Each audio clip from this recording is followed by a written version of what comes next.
Bonjour à tous, bonjour à toutes. Effectivement, donc rapidement, je vais vous représenter le CSF pour les personnes peut-être qui se sont inscrites mais qui ne nous connaissent pas encore. Donc, ce qu'il faut savoir au niveau du CSF, donc Crédit social des fonctionnaires, c'est que de base, nous sommes une association de loi 1901 créée en 1955 par des fonctionnaires pour des fonctionnaires. Aujourd'hui, on est ouvert à toutes les personnes qui ont une mission de service public, donc les personnes qui sont fonctionnaires, assimilés fonctionnaires également de mission de service public. Donc, c'est vraiment au sens large du terme. On accompagne du coup nos adhérents sur différents champs, comme vous pouvez le voir. La première partie sur la partie immobilier pour la recherche de solutions et de prêts immobiliers. Également la partie assurance emprunteur, que ce soit sur le prêt immobilier, mais également tout ce qui est rachat de crédit et prêt personnel. On s'occupe également du financement pour tout ce qui est regroupement de crédit, prêt à la consommation. Donc dans les prêts à la consommation, on retrouve les prêts travaux, les prêts auto. Et on a également une cellule spécialisée dans la gestion de patrimoine avec la recherche de biens neufs et tout ce qui est gestion au niveau de l'épargne et de la retraite. Donc, comme vous le voyez, nous, on est là pour vous trouver un éventail de solutions, que ce soit sur le crédit, l'assurance et l'épargne, pour vous faciliter du coup la réalisation des différents projets que vous avez tout au long de votre vie. Donc voilà en quelques mots pour le CSF. Merci beaucoup, Damien. Et ben, je vais à présent donner la main à Franck Petit, donc de Maison d'en France, qui est donc partenaire du Crédit social des fonctionnaires. Bonjour, merci de l'invitation. Effectivement, je représente en tant que président Maison d'Enfance, qui est un constructeur de maisons individuelles qui va fêter ses 40 ans l'année prochaine. Et l'enjeu pour moi aujourd'hui est de vous présenter les différentes étapes et modalités d'acquisition et de construction d'une maison individuelle à travers le choix du terrain, mais évidemment le financement au départ, et ensuite tout ce qui peut y avoir au fil de cette longue et grande aventure, la gestation du dossier, la phase construction, et puis tout ce qui se passe après, ainsi que sur le volet administratif pour que tout soit bien calé et que le chantier se passe bien et qu'on fasse mentir l'expression quand on va quelque part, qu'on dit c'est le chantier. Et l'idée, c'est de bien vous aider à tracer toutes ces étapes et à faire les bons choix, poser les bonnes questions lorsque vous serez amené à acheter ou faire construire une maison neuve. Très bien. Eh ben, commençons cette frise des étapes par la première, qui est donc le choix du constructeur. Alors, le constructeur, bien évidemment, derrière construire une maison, il y a faire construire, mais aussi on peut acheter une maison neuve. Il y a plusieurs possibilités. Donc, selon les démarches, vous pouvez d'abord acquérir un terrain que vous allez avoir soit acheté chez le notaire, soit reçu en succession. Il y a beaucoup de gens qui font construire des maisons et qui ont reçu en donation, en succession, en héritage familial un terrain. Donc, dans ce cadre-là, vous êtes possesseur du terrain et vous allez réaliser une maison neuve que vous allez faire construire par un constructeur de maisons individuelles le plus souvent. Donc, ça veut dire que vous avez une accession pleine et entière à la propriété, et la particularité du contrat de construction de maison individuelle, il est protégé par une loi qui s'appelle la loi de 1990 que vous pourrez trouver, et donc elle exige que la construction de la maison et le constructeur de maison individuelle soient assujettis à une garantie de livraison et à prix et délai convenus. Donc, lorsque vous contractez la réalisation d'une maison individuelle neuve avec un constructeur de maison individuelle, il doit vous proposer une garantie de livraison à prix et délai convenu, c'est-à-dire qu'il s'engage sur un prix et sur un délai. Ensuite, ça c'est l'accession la plus classique. Vous avez d'autres possibilités. L'autre possibilité, c'est d'accéder en location-accession. On est sur un principe de leasing, et ça s'appuie sur un dispositif financier qui c'est le prêt social location-accession. Il s'agit d'une phase locative dans un premier temps, et une fois qu'on a passé cette phase locative, on peut acheter sa maison. On est dans un principe comme en leasing de voitures, par exemple, ou d'autres objets. Donc là, il s'agit d'acheter une maison qu'on va appeler sur plan, et le constructeur ou le promoteur va donc vous proposer sous conditions de ressources, mais les conditions de ressources, elles concernent à peu près 76% des Français. Donc ensuite, on a effectivement un certain nombre de critères en termes d'aide, mais en tous les cas, l'aide globale concerne les 2 tiers des Français ou les 3 quarts des Français. Et là donc, vous pouvez habiter votre maison en tant que locataire. Vous avez à côté de votre loyer une part acquisitive qui est garantie. Et donc, si vous ne passez pas à l'acte d'achat, cette partie acquisitive vous sera remboursée. Par ailleurs, si vous ne passez pas à l'acte d'achat non plus, le promoteur ou le constructeur s'engage à vous reloger ensuite si vous décidez de ne pas acheter. Donc, vous êtes garanti à tous les niveaux dans cette phase de location-accession. Euh, Autre dispositif, plus nouveau, il est, lui, sur un principe d'acquisition de la maison et d'engagement d'un bail amphithéotique auprès d'un office foncier solidaire.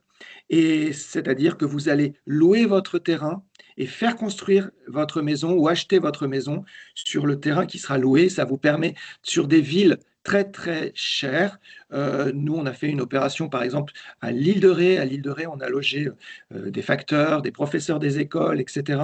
Parce que c'est le seul moyen de pouvoir acquérir un bien neuf dans ces villes-là. Je vois un bail amphithéotique. Un bail amphithéotique veut dire que vous louez, vous n'êtes pas propriétaire du foncier, et donc vous êtes propriétaire de votre maison et vous louez le foncier. Il y a une dissociation. Le terrain, c'est un engagement sur 99 ans, donc vous avez largement le temps, vous et les successeurs, de mener une vie, je dirais, tout à fait ordinaire, même si le terrain ne vous appartient pas. C'est un dispositif qui est réservé donc et qui fonctionne très bien en revanche sur les villes où le terrain est très très très cher. Et puis, vous avez une autre façon d'acheter une maison. C'est une maison classique, dite sur plan. Comme on achète un appartement, on peut acheter une maison en vente en état futur d'achèvement. Vous avez un programme immobilier, ce qu'on appelle assez vulgairement un lotissement. Et vous avez des maisons qui sont vendues comme on vend des appartements, terrain plus maison d'un seul coup. J'ai vu une question passer sur la partie PSLA. La partie PSLA, il faut qu'il y ait un trinôme qui va être le promoteur ou le constructeur, un banquier, et par l'aide de votre courtier, le CSF, et un bailleur, effectivement, qui s'engagera sur la relogement et qui mettra à disposition un logement si toutefois vous ne souhaitiez pas concrétiser en acte d'achat, ce qui arrive extrêmement rarement, sachant que le dispositif PSLA est soumis à une TVA réduite à 5%, idem pour le BRS. Donc, on a un vrai delta de prix sur ces produits-là. Très bien. Merci Franck pour cette présentation des différents dispositifs d'accession de maisons neuves. Je souhaitais quand même vous poser une question, puisque au sein de nos agences, on a parfois des adhérents qui ont le projet de réaliser une autoconstruction. Est-ce que vous pouvez brièvement nous expliquer les différences qu'il peut y avoir entre passer par un CCMiste, un constructeur de maisons individuelles, ou l'autoconstruction? Alors, l'autoconstruction est de plus en plus difficile à mener puisque vous avez beaucoup, beaucoup d'études qui sont nécessaires au niveau du sol. Les assureurs, vous savez, aujourd'hui, sont très soumis à des risques et sinistres, tempêtes et argile, retrait, gonflement des argiles. Donc, ils sont très surveillants sur la nature des sols et donc sur les fondations. Par ailleurs, vous avez principalement des évolutions en termes de réglementation thermique, environnementale, avec des engagements carbone aujourd'hui, et il faut passer par des bureaux d'études environnementaux. Il vous faut également tout à fait bénéficier d'une aide pour d'un architecte, par exemple. Donc, vous avez aujourd'hui à peu près 3 à 4 % des maisons individuelles qui sont réalisées en autoconstruction, mais c'est extrêmement difficile par ailleurs à obtenir la garantie dommage ouvrage, qui est une garantie qui assure l'ouvrage pendant 10 ans et qui est obligatoire. Et donc, en autoconstruction, il est très difficile d'avoir une garantie dommage ouvrage. Ce qui veut dire que comme elle est obligatoire, à la revente de la maison, si vous ne revendez pas la maison dans les 10 ans, vous avez le notaire qui va vous demander de produire cette DO, comme on dit dans le jargon, et si vous ne pouvez pas la produire, ça va bien évidemment dévaloriser votre maison. Et beaucoup de choses aujourd'hui sont enclines à ce qu'il y ait de moins en moins d'autoconstruction. Très bien, merci beaucoup. Alors, monter son plan de financement, bien évidemment, c'est la première chose à faire. Donc là, vous avez avec le CSF des gens qui vont vous guider.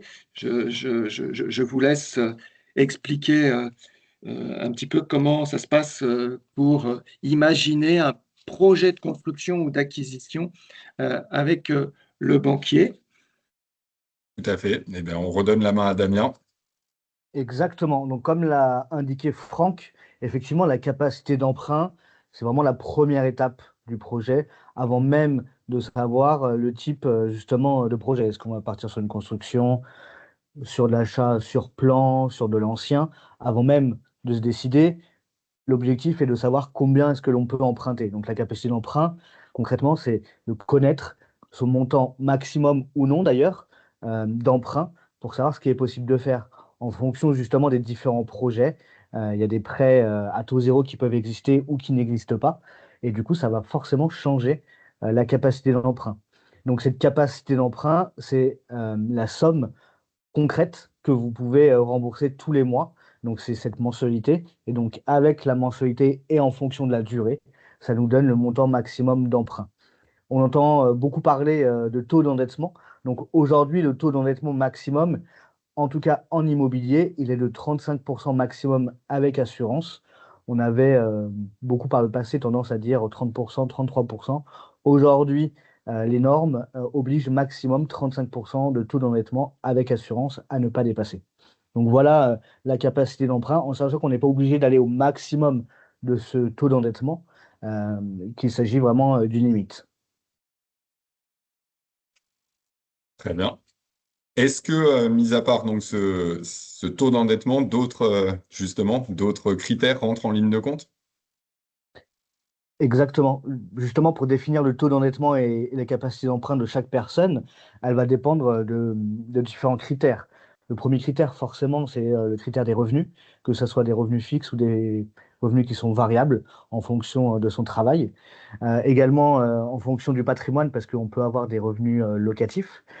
Est-ce qu'il y a une personne qui travaille, deux personnes? En fonction du projet, forcément, ça va avoir des incidences. Également au niveau des charges. Donc, le taux d'endettement, il est calculé avec un ratio entre les charges et les revenus. Donc, les charges, que ce soit au niveau des crédits, donc tout ce qui est prêt, on va dire, entre guillemets, classique, prêt travaux, prêt auto, les réserves d'argent. Attention, tout ce qui est LOA, le système de location avec option d'achat pour les véhicules, est considéré comme une charge, comme un prêt auto classique, donc à bien comptabiliser. Et également, les charges, on va prendre en compte tout ce qui est pension alimentaire, tout ce qui est dette familiale également. Et donc, une fois qu'on a le montant des charges et le montant des revenus, c'est comme cela qu'on calcule le taux d'endettement et donc le maximum de mensualité et donc le maximum de capacité d'emprunt. Un autre critère qui est également pris en compte, c'est ce qu'on appelle le reste à vivre. Le reste à vivre, c'est très simple, c'est la différence entre les revenus. On va soustraire les charges et donc ça va nous donner un montant. Et en fonction de chaque banque et en fonction de la composition de votre foyer, donc la composition du foyer, c'est est-ce que je suis seul, est-ce que j'ai des enfants, est-ce que je suis en couple avec des enfants, plus il y a de personnes dans le foyer, plus ce montant justement de reste à vivre doit être important. En sachant que chaque banque peut avoir ses propres critères. Et nous, on est là justement pour déterminer en fonction de chaque projet vers quel établissement bancaire on peut orienter votre dossier. Et la dernière chose qui va être prise en compte, c'est justement les projets futurs. Est-ce qu'il y aura besoin de faire des travaux dans la maison?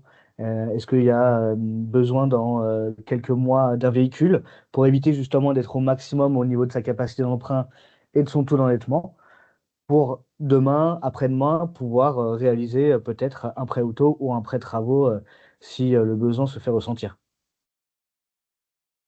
Merci Damien. Je vois à l'écran une petite pastille relative au prêt à taux zéro. Est-ce que tu peux nous en dire un petit peu plus sur ce dispositif? Tout à fait. Aujourd'hui, le sujet du jour, justement, concerne la construction de maisons individuelles. Donc, il y a eu plein de changements ces dernières années, ces derniers mois, pardon, concernant le prêt à taux zéro. Aujourd'hui, le prêt à taux zéro en maison individuelle, du coup, est toujours disponible. On a pris un exemple d'un couple avec un enfant qui souhaite acheter et faire construire, donc acheter un terrain et faire construire sa maison sur Strasbourg pour un coût total à 250 000 euros. Donc le coût d'acquisition est un petit peu supérieur de 15 000 euros. Dedans, on va retrouver les frais de notaire, donc qui sont uniquement sur la partie terrain, et également tout ce qui est frais de dossier et les frais de garantie. Donc les frais de garantie, c'est ce que va prendre la banque au cas où le prêt n'est pas remboursé. Donc au niveau des revenus, le couple a 3 800 euros de revenus par mois. Et donc on a fait deux calculs, un calcul avec prêt à taux zéro et un calcul sans prêt à taux zéro, en sachant que en fonction, comme je le disais juste avant, de la composition du foyer, des revenus et de la zone d'achat, le prêt à taux zéro va avoir une incidence. Donc là, dans ce cadre-là de l'achat et d'un terrain et d'une construction, pour un coût d'opération à 265 000 avec un apport de 15 000 euros, le couple bénéficie d'un prêt à taux zéro de 75 000 euros, ce qui correspond à 30% du montant financé. Donc l'emprunt hors prêt à taux zéro est de 185 000 euros, ce qui nous donne une mensualité hors assurance à peu près à 1 080 euros par mois. Si on fait le même calcul sans prêt à taux zéro, donc le même achat, mais les personnes ne bénéficient pas du prêt à taux zéro ou elles achètent dans l'ancien, où il n'y a pas de prêt à taux zéro. Au niveau de l'emprunt sans prêt à taux zéro, du coup, on sera sur la totalité, à savoir les 250 000 euros. Et donc la mensualité tournera autour des 1 250 euros contre 1 080 avec le prêt à taux zéro. Donc on voit l'impact quand même qui est assez élevé, quasiment 200 euros d'écart avec et sans prêt à taux zéro. Également, au niveau du taux d'endettement, forcément, si la mensualité est inférieure, le taux d'endettement, pardon, sera également moindre. Donc ça a des impacts sur pas mal de choses. Et dernière précision, par rapport à l'achat dans l'ancien, donc il n'y a pas de prêt à taux zéro. Également, les frais de notaire sont plus importants, entre 7,5 et 8%, donc l'apport devra être plus important également. Et donc forcément, ça a des impacts sur le projet en lui-même. C'est pour ça que, comme l'a dit Franck et comme l'a dit Pierre-Jean, la première étape, c'est vraiment de calculer sa capacité d'emprunt pour savoir ce qui est possible de faire, que ça soit dans le neuf et dans l'ancien, et de savoir ce sur quoi vous pouvez partir.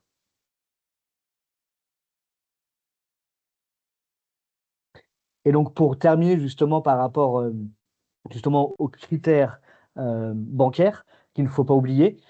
Plusieurs choses qui sont regardées au niveau du dossier, au niveau du montage du dossier lorsque un compromis est signé, lorsque un contrat de construction est signé, la gestion de compte sur les 3 derniers mois, où il faut absolument qu'il n'y ait pas de commission d'intervention, de frais bancaires, être dans le positif et mettre de l'argent de côté.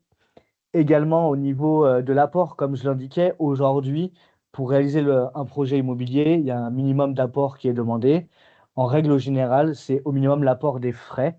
Donc les frais, qu'est-ce que c'est? Pour rappel, c'est les frais de notaire, les frais de garantie et les frais de dossier. Donc tout va dépendre si vous achetez dans l'ancien ou dans le neuf. Et donc dans le neuf, ça va être plutôt aux alentours des 5%, alors que dans l'ancien, on va être aux alentours des 10%. Donc les frais annexes, c'est ce que je vous indiquais, notamment au niveau des frais de notaire. qui vont être entre 2 et 3% dans le neuf et entre 7,5 et 8% dans l'ancien. Un des autres critères qui est également regardé, c'est ce qu'on appelle l'épargne résiduelle, donc l'épargne après projet.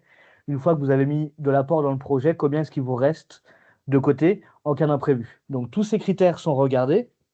Et nous, justement, en agence, le rôle du conseiller, c'est également de regarder ça dès le premier rendez-vous pour voir, en fonction justement des différents critères, si le projet il est réalisable tout de suite ou s'il faut le différer un petit peu dans le temps pour vous accompagner justement sur différents sujets, que ce soit de la tenue de compte, de l'épargne ou toute autre chose. Mais en tout cas, on va regarder vraiment toutes ces choses-là, tous ces éléments pour que votre projet soit réalisable à court terme ou à moyen terme.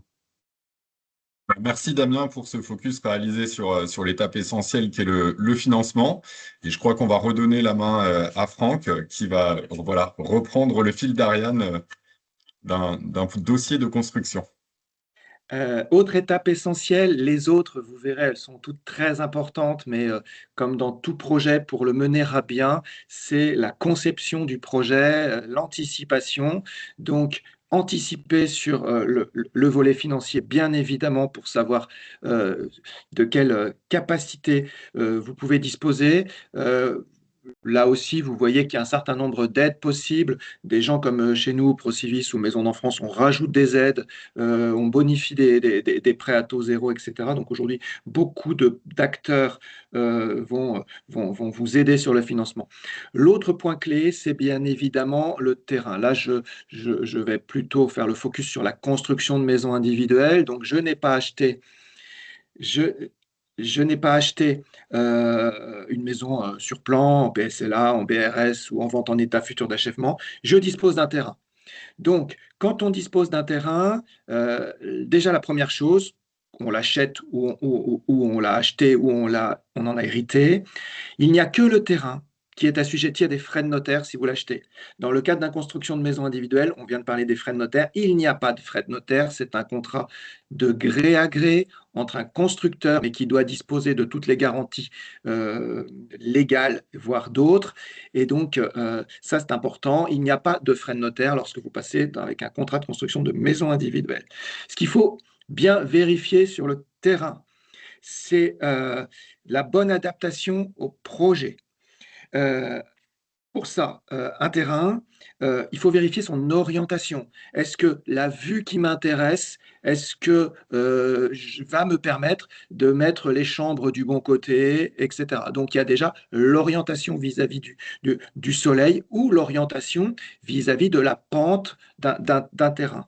Cette pente, elle va aussi avoir une incidence bien évidemment sur le prix, puisqu'il peut y avoir des fondations spécifiques, ou sur l'architecture de la maison. Un terrain en pente, si on va peut-être être obligé de faire une maison en terrasse, par exemple, de manière à utiliser la pente pour l'intégrer la maison dans son principe architectural. Mais il n'y a pas que cela, il faut faire attention à la nature des sols, j'en parlais tout à l'heure, il faut qu'il y ait des études sur le caractère argileux ou non du sol. Êtes-vous ou pas en zone sismique, c'est-à-dire qu'il va y avoir des ferraillages en plus nécessaires qui vont être rendus obligatoires. Ce terrain, ensuite, est-ce qu'il est à proximité ou pas de lignes à haute tension? Est-ce qu'il est desservi correctement pour qu'un camion puisse venir? Il y a donc un certain nombre de critères à prendre en compte et ça, c'est à définir avec le constructeur de manière à ce que vous ayez fait le choix d'un terrain qui soit adapté aussi à l'implantation de votre maison dans son site, mais aussi adapté à son projet. Si vous voulez une maison de plein pied, par exemple, alors que vous êtes sur un terrain qui est très pentu, on va éviter d'avoir une architecture en terrasse. Ça veut dire qu'il va falloir trouver un autre terrain ou alors accepter qu'il y ait des coûts d'enlèvement de terre et de fondation qui seront supérieurs. Donc, le terrain, deuxième étape essentielle. Très bien. Et donc, je pense que si autant de Français sont attachés à la construction de maisons individuelles, c'est que l'achat, ou du moins la construction d'une maison neuve, revêt de nombreux avantages vis-à-vis d'un achat dans l'ancien.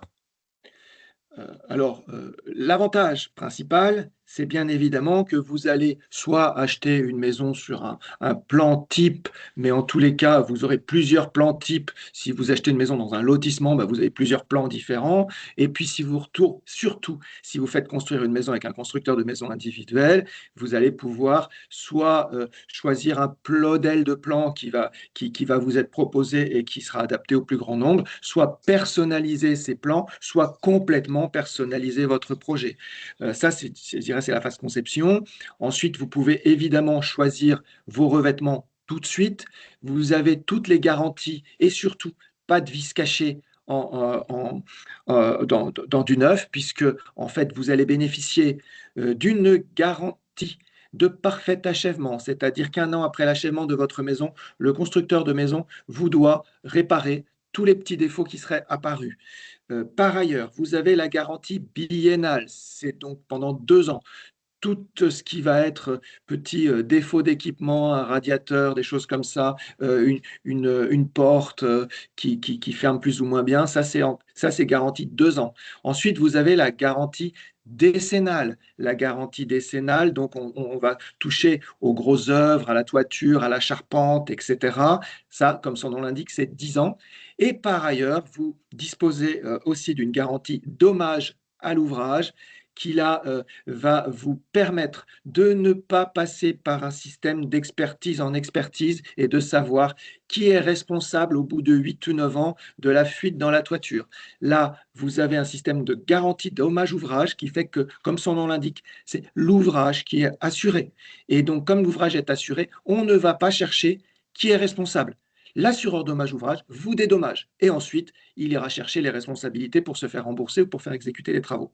Et puis, bien évidemment, l'avantage de la maison neuve, c'est qu'il n'y a pas de surprise en termes de DPE ou d'énergie. Vous savez tout de suite où vous en êtes. On entend beaucoup parler sur l'ancien de la pertinence ou de la validité du DPE qu'on peut, qu'on peut trouver parfois un peu trop dur, parfois un peu trop souple, et qui est surtout lié à une appréciation du diagnostiqueur. Là, en fait, on est sur un produit qui est connu, avec des produits neufs, et donc vous avez une étude préalable, une étude thermique, j'en parlais tout à l'heure par rapport aux difficultés de construire en autoconstruction, et à la fin du chantier, on va produire au bureau d'études thermiques tous les plans de réalisation et tous les produits réellement réalisés et on va les mettre en confrontation et donc ce sera vérifié que ce qui a été exécuté est bien conforme aux études qui ont été fournies en amont. Voilà une partie, et il y en a bien d'autres, des avantages de la maison individuelle. Très bien, merci Franck. Et donc, Du étant neuf, donné pardon, qu'on parle, excusez-moi, du neuf. on parle du coup de tous ces avantages, et notamment quand on reçoit la maison, mais le suivi de chantier est également une étape importante. Oui, alors, vous avez des appels de fonds qui vous permettent à chaque fois, à chaque avancée significative, vous pouvez aller vérifier avant de payer. Et donc, vous allez sur place et vous allez vérifier que le chantier est bien avancé comme c'est souhaitable. Et donc, cet avancement, il s'intègre dans un délai global. Et donc, dans votre contrat de construction, vous disposez d'un délai qui est le délai d'ouverture du chantier, à savoir ce délai pour ouvrir le chantier. Donc, c'est cette période préalable où on va lever toutes les conditions, en particulier l'acte d'acquisition du terrain, l'obtention du permis de construire, l'obtention des prêts. Et donc, on se donne contractuellement un délai pour obtenir toutes ces pièces. Ensuite, on a un délai de réalisation des travaux. Et donc, si on dépasse ce délai, le constructeur est assujetti à des pénalités de retard. Et il ne peut pas vous dire j'ai oublié telle ou telle prestation, puisque vous bénéficiez aussi de la garantie du prix. Et donc, s'il y a un oubli dans les prestations, le constructeur doit en faire son affaire. Donc, ce chantier, il est suivi par 8 visites minimum qui correspondent à un certain nombre de stades d'avancement des travaux. Et c'est à partir de là, vous validez l'avancement et c'est à partir de là où vous allez pouvoir débloquer auprès de votre banque la compte. Mais la banque ne débloquera pas la compte sur simple demande du constructeur. C'est vous qui lui donnez le go. Très bien. Et donc, une fois que le chantier est terminé, le client peut réceptionner sa maison. Le client réceptionne sa maison, ça se passe en 2 étapes. La première étape, c'est une visite on va dire, d'avancement de travaux, où là, on constate que c'est avancé et on va en profiter, puisque là, il ne s'agit plus d'avancement, mais de dire, ah là, l'interrupteur, il n'est pas posé tout à fait droit, la plainte, elle est un petit peu écornée, il y a une tache de peinture à droite. En fait, voilà, un état des lieux. Et donc, c'est à partir de là que vous pourrez prendre possession de votre maison.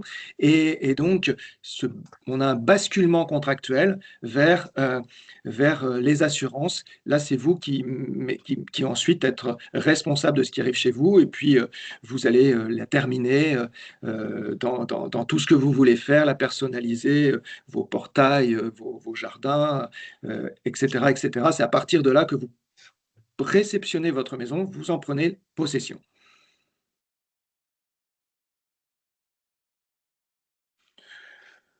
Oui, j'en ai parlé un petit peu. Bien évidemment, l'aménagement intérieur, vous en avez pris possession. C'est là où vous allez pouvoir aménager votre cuisine, aménager votre salle de bain, un certain nombre de choses. Il va falloir que vous travaillez en amont avec votre cuisiniste pour que les plans de votre cuisiniste soient intégrés suffisamment en amont pour que, à la fin du chantier, vous puissiez installer votre cuisine et que les prises aient été bien mises au bon endroit. Que si vous avez prévu un carrelage spécifique. Parce que l'avantage du contrat de construction de maison individuelle, c'est que vous pouvez choisir à la fin ce qu'on appelle des travaux réservés. Et donc, des travaux réservés, c'est-à-dire que vous les faites vous-même. Contrairement à l'autoconstruction, où on peut vous livrer une grosse boîte plus ou moins remplie et vous pouvez, si vous savez carreler, vous pouvez dire je me réserve le carrelage parce qu'on n'aura pas d'incidence, vous voyez bien, sur des éléments essentiels. Donc, je prends cet exemple parce que bien évidemment, si vous souhaitez poser un carrelage ou simplement un revêtement de sol souple ou un parquet, il faudra le prévoir et que la hauteur de la dalle l'a intégré. Si vous voulez ensuite mettre des équipements principaux, vous mettre votre portail ensuite électrifié, il va falloir qu'on ait un certain nombre de gaines. Donc cet aménagement ultérieur, intérieur ou extérieur, il doit aussi se préparer pendant la phase amont. Très bien. Et donc, ces travaux peuvent être inclus au point de départ dans le financement global de la construction de la maison, mais peuvent être également souscrits indépendamment, Damien, que ce soit dans le cadre d'une maison neuve ou une maison plus ancienne, hein. Exactement. En fait, il y a deux possibilités. La première possibilité, c'est d'inclure l'ensemble des travaux au départ, justement dans le financement, et d'avoir l'enveloppe de A à Z, que ça soit la cuisine en passant par les extérieurs, la piscine par exemple. Mais il est également possible de ne pas l'inclure au départ, notamment sur tout ce qui est travaux d'extérieur, de se dire, bah, nous, on prévoit uniquement la construction avec la partie intérieure et l'aménagement de l'intérieur. Et dans un second temps, peut-être 1 an, 2 ans, 3 ans plus tard, de finaliser les travaux d'extérieur. Et donc, au CSF, on vous accompagne également sur la partie financière pour la réalisation des travaux. Euh, donc, ça peut être plusieurs choses, comme on vous l'a indiqué. Ça peut être pour l'achat et la pose d'une cuisine, pour des travaux extérieurs, pour tout ce qui est clôture notamment, pour également tout ce qui est piscine pour les personnes chanceuses qui habitent dans le sud avec du soleil. En tout cas, nous, on a des solutions pour vous accompagner sur des durées assez longues, pour justement que les mensualités soient euh, pas non plus trop étouffantes en plus du prêt immobilier, en sachant que ces solutions ne sont pas forcément à mettre en place et à réaliser par des artisans. Vous pouvez réaliser vous-même, que ce soit la cuisine ou les travaux extérieurs. Après, j'imagine que pour une piscine, si on ne s'y connaît pas, c'est un peu plus compliqué, mais en tout cas, pour tout le reste, vous pouvez juste acheter les matériaux et faire vous-même les différents travaux. Et donc, peut-être que Pierre-Jean t'en reparlera, mais il y a une offre spécifique justement avec le salon sur le prêt travaux avec notre partenaire. Merci, Damien. Et donc, bah là, on passe à l'étape tant attendue, à savoir profiter enfin de sa maison. Et oui, tout à fait. Voilà, il n'y a plus qu'à, tout simplement. Donc, euh, C'est l'avantage aussi d'une maison neuve, c'est que vous allez pouvoir disposer d'un espace qui est le vôtre. Vous n'héritez pas de l'aménagement de quelqu'un, vous n'héritez pas de ses implantations. Et globalement, quand vous aménagez, quand vous avez réceptionné, vous avez aménagé votre maison, vous en profitez. Alors peut-être pas si rapidement que ça, parce que vous avez peut-être des travaux à réaliser, mais en tous les cas, elle est tout de suite et pleinement la vôtre. Très bien. Eh ben merci. Alors justement, Franck, à ce sujet, l'activité donc de constructeur de maisons individuelles, vous l'avez évoqué précédemment, une activité réglementée avec des garanties légales. Vous nous les avez évoquées Tout précédemment, à à fait. savoir la garantie biennale, la garantie décennale, la garantie contre les vices et des fois apparents, et la garantie de parfait achèvement. Pour autant, est-ce qu'il existe des garanties complémentaires ou propres à certains constructeurs comme Maison d'Enfance? Alors là, en particulier Maison d'Enfance, on a une offre qui est la seule. Pourquoi? Parce que Procivis et Maison d'Enfance sommes les seuls constructeurs mutualistes. Nous sommes un réseau comme Arkea, le partenaire là que nous avons également.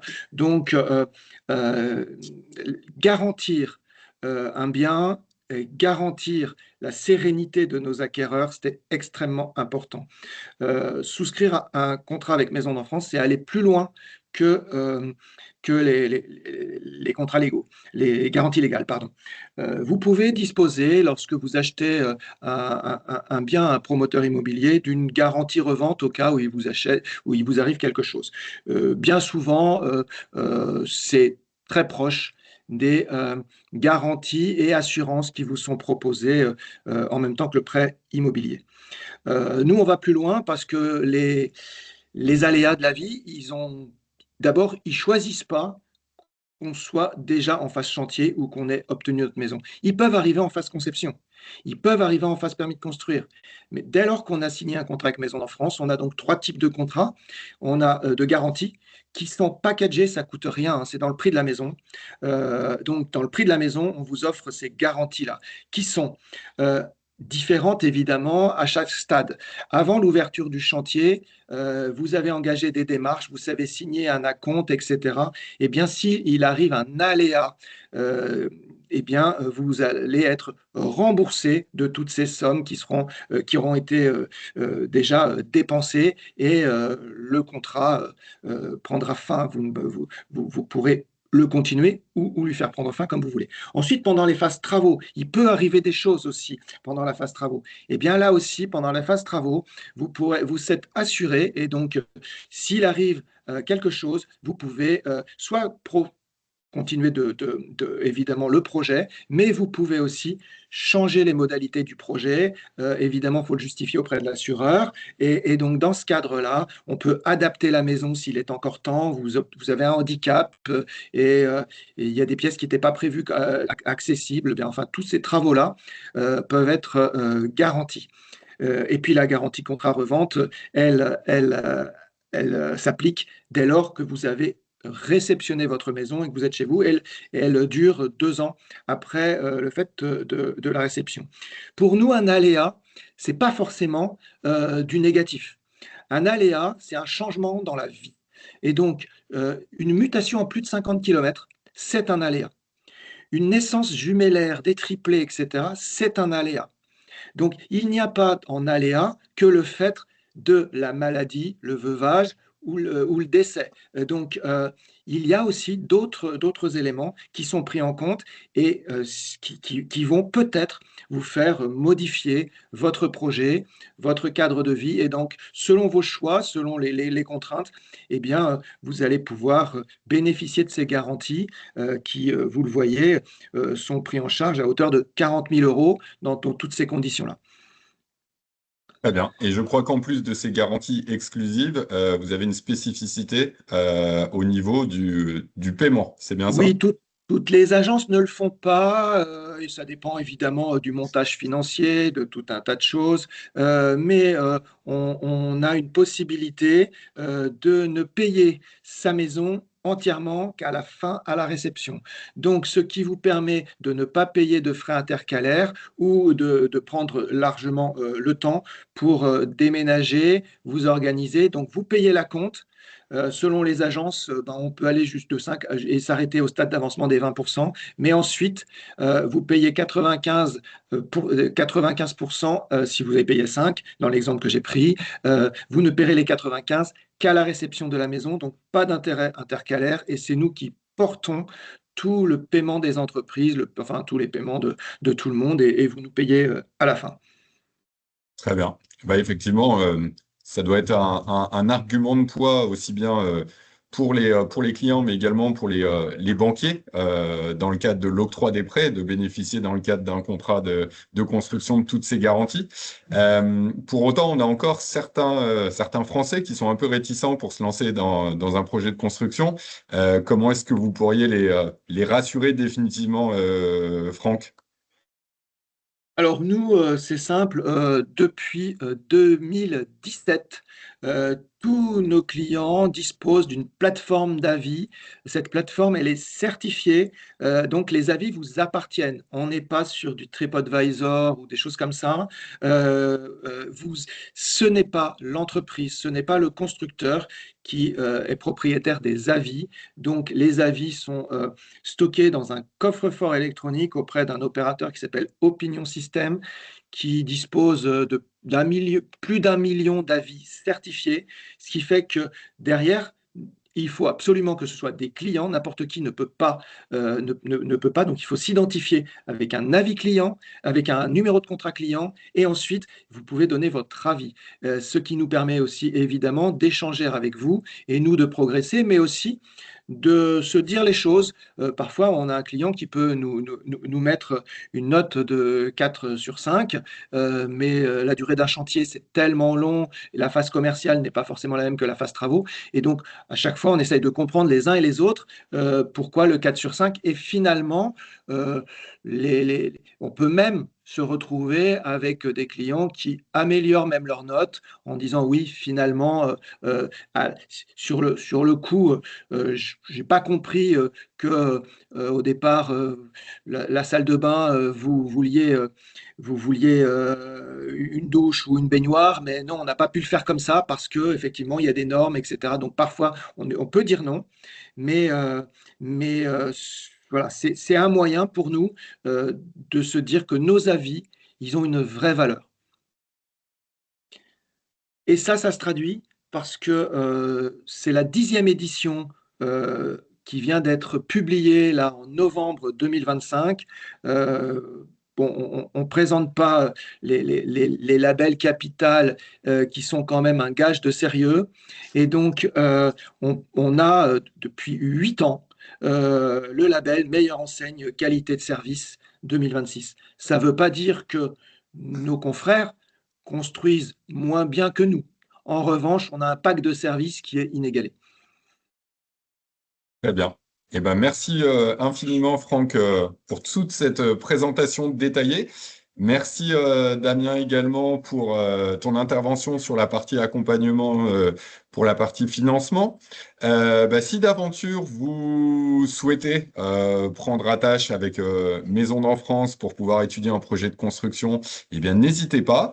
Et si vous souhaitez bah, solliciter le crédit social des fonctionnaires et bénéficier de notre accompagnement, que ce soit pour un calcul d'enveloppe, un calcul de budget ou pour la prise en charge de votre dossier de financement immobilier, eh ben, vous pouvez flasher le QR code présent à l'écran qui vous permettra de prendre un rendez-vous partout en France, en métropole, mais également dans les départements et régions d'outre-mer. En revanche, Maison d'Enfance n'est pas présent dans les départements et territoires d'outre-mer. Merci de Voilà, il y cette avait des questions précision. à ce sujet. Pierre-Jean, Voilà. on a dépassé le délai. Est-ce qu'on prend quelques temps pour lire des questions? Allez, on va en prendre Allez, parfait. quelques-unes. En début de présentation, on a parlé des différentes formes d'accession à la propriété, notamment le prêt social en location-accession. Est-ce que toutes les banques financent ce type de bien? Alors, dans la majorité des cas, oui, les banques vont financer ce type de projet. Euh, Encore une fois, le mieux est de vous rapprocher d'un conseiller de votre région et de votre département du CSF, et lui pourra vous accompagner justement sur la section des banques pour, euh, pour ce projet-là, type PSLA, mais pour tout autre type de projet également. Est-ce que ce type d'accession à la propriété, hein, que ce soit PSLA ou bail réel solidaire, est-ce que on retrouve ce type de biens dans les Outre-mer, dans les DOM-TOM? Tout à fait, c'est pas réservé à la métropole, c'est bien accessible également. Après, il faut qu'il y ait des programmes et donc des choses qui soient réalisées, mais en tout cas, c'est ouvert également ce genre de dispositif dans les Outre-mer. J'ai une question pour Franck, un peu plus technique. Faut-il être propriétaire du terrain pour poser un permis de construire ou peut-on poser un permis de construire sur un terrain pas encore acheté? Ah non, il faut être propriétaire de son terrain. Parfait. Merci. Donc après, je passe les questions parce qu'il y a des questions qui ont été répondues au fur et à mesure. Quelles sont les conditions pour être éligible à un prêt à taux zéro? Alors, comme on l'a vu un peu en amont, plusieurs critères. Déjà, la notion de primo-accession, c'est-à-dire ne pas avoir été propriétaire de sa résidence principale au cours des 2 dernières années. Et ensuite, ça va être des critères en fonction de la zone d'achat, des revenus et de la composition du foyer. Et tout ça, le mieux, et encore une fois, je me répète, mais le mieux est de le voir directement en rendez-vous pour justement qu'on puisse calculer le prêt à taux zéro et si vous êtes éligible et voir en fonction des montants et en fonction du projet, justement, le montant maximum de prêt à taux zéro. Et est-ce que les frais de notaire sont différents sur l'achat d'un terrain? Alors, que ce soit en construction, justement, ou en, en achat dans le neuf, les frais de notaire sont différents. Pourquoi? Parce que les frais de notaire ne sont payés uniquement sur le terrain dans le cadre d'un achat plus construction, comparé à un achat classique où là, les frais de notaire vont être sur la maison et le prix total. C'est-à-dire que le coût de la construction est écarté des frais de notaire. C'est uniquement sur la partie terrain. Merci Damien. Et le taux Euh, dans l'achat du neuf est inférieur au taux dans l'achat dans l'ancien aussi. Le taux n'est pas le même entre le neuf et l'ancien. Je continue sur les questions. On nous demande s'il est possible d'être accompagné par le CSF pour obtenir un prêt, même si on n'a pas d'apport. Alors, la notion d'apport aujourd'hui est très regardée au niveau des banques. Euh, je ne vais pas pouvoir répondre à cette question forcément de but en blanc. Encore une fois, si la situation est zéro en apport, zéro en épargne, aujourd'hui, trouver une solution, ça va être compliqué. Et en plus, ça ne serait pas une bonne idée forcément d'acquérir un bien sans épargne de précaution. Il y a toujours des frais qui peuvent arriver par la suite. Après, on n'est pas obligé de mettre la totalité de son apport ou de son épargne justement dans le projet. Donc, en fonction des secteurs, en fonction des régions et des départements, il y a des choses qui sont possibles et des prêts qui sont possibles sans mettre forcément 10% au niveau de l'apport, comme on l'a dit précédemment. Concernant des solutions de construction pour les 55-60 ans, donc j'ai une personne qui habite en Guadeloupe, est-ce qu'on peut financer une solution de construction quand on a déjà le terrain? Tout à fait. Vous pouvez financer juste la partie construction. En plus, vous avez une équipe locale qui est géniale, que ce soit en Guadeloupe ou en Martinique. Je vous invite vraiment à les contacter. Après, ça sera juste sur la durée du prêt, où forcément, plus on avance dans l'âge, plus la durée peut être réduite au niveau des banques. Et également, ce qui sera anticipé, c'est les revenus à la retraite. Donc, si vous êtes déjà à la retraite, la question ne se posera pas. On va retenir les revenus directement que vous avez. Et si ce n'est pas encore le cas, on retiendra justement les revenus à la retraite pour anticiper la baisse de revenus dans un futur assez proche. Je reviens sur Maison d'Enfance. Est-ce que le fait qu'il y ait tous ces avantages hein, par rapport à un autre constructeur, toutes ces garanties, est-ce que globalement vous êtes plus élevé par rapport à un autre constructeur? Non, pas forcément. En fait, on fait un projet qui vous convient. Donc, vous avez établi votre plan de financement et on regarde ensemble, en fonction de votre plan de financement, comment on construit. Euh, très clairement, vous offrir ces garanties n'est pas lié au au coût des matériaux, parce qu'en fait, tout le monde construit avec des matériaux de qualité si on construit de façon qualitative. Et c'est surtout parce que nous avons aujourd'hui, nous, une surface financière et une qualité des travaux qui est aujourd'hui porte, qui est portée solidement par les entreprises de notre réseau. Donc, l'assureur qui nous suit depuis 1994. Et donc, aujourd'hui, on est sur un système d'assurance qu'on va appeler flotte. Donc, sur chaque contrat, il n'y a pas de différence de prix sur un contrat, en fait.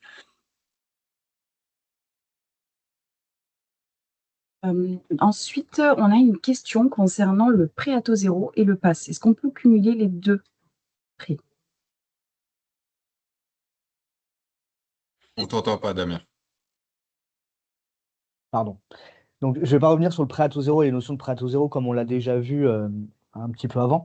Pour le PAS, donc déjà la définition, c'est le prêt d'accession sociale. Donc, c'est un dispositif qui avait été mis en place il y a quelques années par l'État qui permettait d'avoir des avantages, notamment au niveau du taux d'intérêt, pardon, qui était plafonné, également des frais de dossier qui étaient plafonnés. Euh, les personnes pouvaient bénéficier également à l'époque des APL. Et le prêt était obligatoirement garanti par une sûreté réelle, donc une hypothèque ou un privilège de prêteur de deniers. Ce qu'il faut savoir, c'est qu'effectivement, on peut cumuler les deux. Aujourd'hui, le prêt d'accession sociale euh, n'a plus de différence par rapport à un prêt traditionnel, on va dire, des banques, car les taux sont dans le marché et il n'y a pas une banque qui va faire du 10% alors que les autres seront beaucoup plus bas. Donc oui, effectivement, on peut cumuler les deux. Maintenant, l'intérêt est limité aujourd'hui pour ce type de dispositif. Alors, on va passer sur la dernière question parce qu'on a quand même bien dépassé le créneau. Franck, alors peut-être vous avez déjà répondu à cette question, mais est-ce que vous intervenez, donc Maison d'enfance, est-ce que vous intervenez en Outre-mer, notamment en Martinique? Non, ce n'est pas le cas, malheureusement. Merci beaucoup en tout cas pour toutes vos réponses. Et on se Il y a une tient dernière disponible, question, si n'hésitez tu pas à veux, prendre rendez-vous. une dernière question, Mm. Mariama, par rapport Oui, justement au secteur. Par rapport au Grand Est, est-ce que vous intervenez également, Franck, dans le Grand Est? Alors, pas sous la marque Maison d'enfance, mais sous l'une des autres marques Maison d'enfance, étant la marque nationale très spécifique, constructeur de maisons individuelles.